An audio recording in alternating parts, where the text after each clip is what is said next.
Welcome back to the M-Gram swatching series in which I swatch every single color that M-Gram has. This is episode 13 and these are the beautiful colors we're going to be taking a look at. We have the Terra Rosa, the Burnt Umber, the Raw Umber, Sepia and Ivory Black. Let's start off with the Terra Rosa.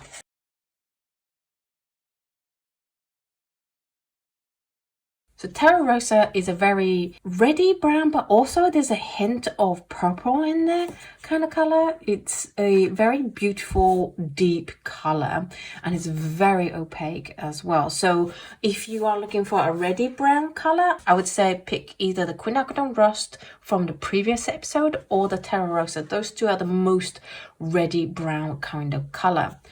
In terms of gradation, you can see subtle granulation happening in the mid-tones, but it does suffer from a little bit of cauliflowering, but it's only a little bit, and hopefully in normal painting you won't experience it so much. As I said, it's classified as opaque and it's very opaque. It's classified as non-staining, but it's definitely semi-staining. There's lots of color left on that paper. In terms of glazing, it's neither good or bad. You don't get obvious early lifting going on, but because it's opaque, you don't see the layers quite so clearly as you would with some transparent colors. It is one of the highest tinting strengths color. Look at the intensity of the color mixes you can get from these colors. It's great if you want to make a deep, velvety, dramatic kind of colors. It'll be a great at being a mother color for that. It is made with. Next up we have the Burnt Umber, and this is a much more subdued, lower in tinting strength kind of color. Terra Rosa is definitely for people who want drama and depth and richness in their paints, whereas Burnt Umber, it's more calmer than the Terra Rosa. Burnt Umber, and I'm going to bring the Raw Umber as well with it, which is the next color, because I think a lot of people are always like, should I get Burnt Umber, should I get Raw Umber, what's the difference? This is a difference. The Burnt Umber is much redder than the Raw Umber. Raw Umber is almost like a black brown kind of color. Interesting, they're both PBR7, but they behave very differently in the gradation. The gradation with the Burnt Umber suffers from a lot of ridging. You get heavy amount of ridging there. You get a little bit on the Raw Umber, but it's nowhere near as the Burnt Umber. So that's definitely something to look out for. They're both classified as granulating, and I agree with that. You see darker granulation happening in both colors. Both of them are great at handling water. There's no cauliflowering, just the ridging and also the darkening of the bottom of the stage compared to the top of the stage. So that's definitely, again, something to watch out for depending on what you're looking for. Burnt Umber is classified as semi-transparent. I would agree with that. The Raw Umber is also classified as semi-transparent, but I would say it's transparent. They are both classified as non-staining, and I would say they're both semi-staining.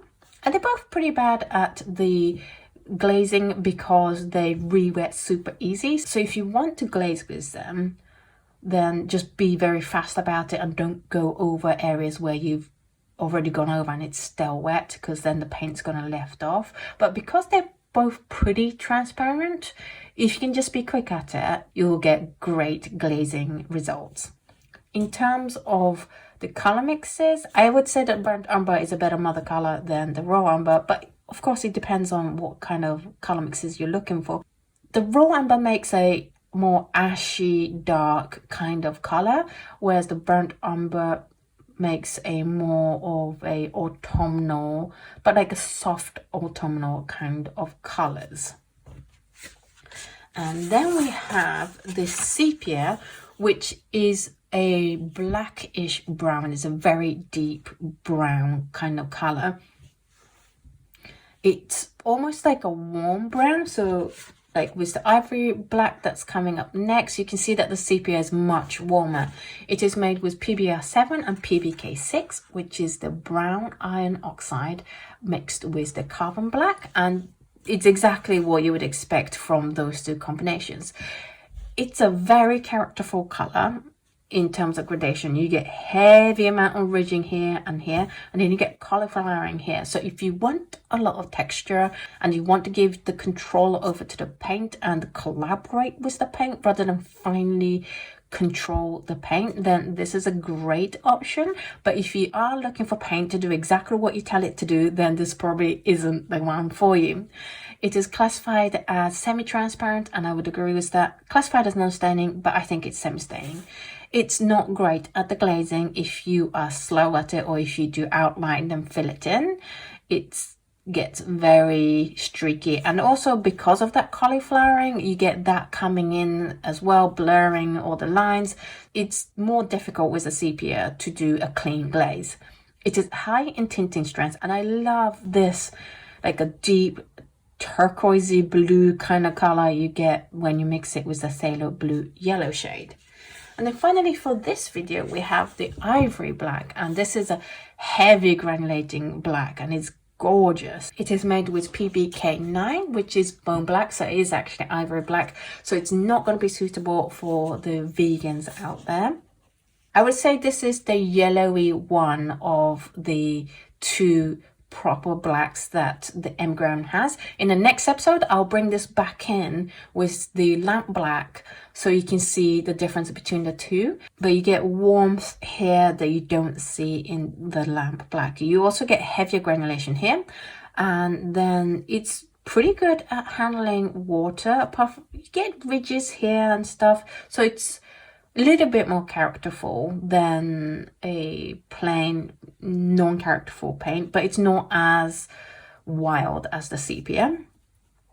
It is classified as semi-transparent. I agree with that. Classified as non-staining, I would say this is staining, and it's not great again at the glazing just because it really wets easily. So if you want to glaze with this, as I say, do it very quickly and don't do an outline. It's high in tinting strength again, and very similar to the sepia. I love what it does with mixing with the phthalo blue yellow shade.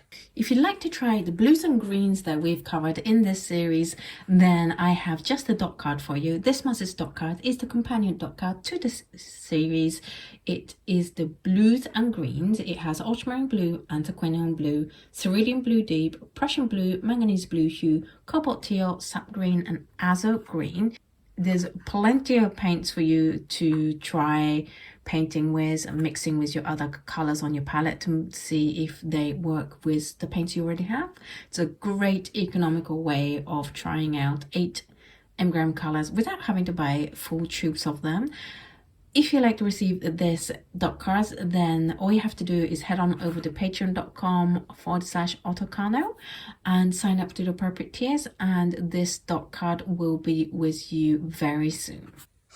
So that's it for this episode. What did you think of these colors? Do let me know which one's your favorite in the comment down below. For me, it's got to be the Terra Rosa. The colors it mixes is so deep and rich, and you don't get this much intensity normally in other brands. So I have picked this as another color that's in the neutral Emgram dot card that's coming out next month. And I really hope you have a lot of fun with this color. With the other colors, I think the sepia is the wild horse in this. So if you are looking for a wild color, go for the sepia. The raw umber is much more calm than the burnt umber, but I love the colors that the burnt umber mix that raw umber can't do. So I would say between these two, I personally would pick the burnt umber. If this video has convinced you to try out any of these colors, then the links are down below. There's Blick links, there's Amazon USA links, and also Jackson. So that should cover pretty much most of the viewers here. Please use the links if you fancy buying them. It really helps the channel grow. Thank you so much for watching this episode. Thank you to Emgram for supplying some of these colors, and I will see you in the next episode. Bye!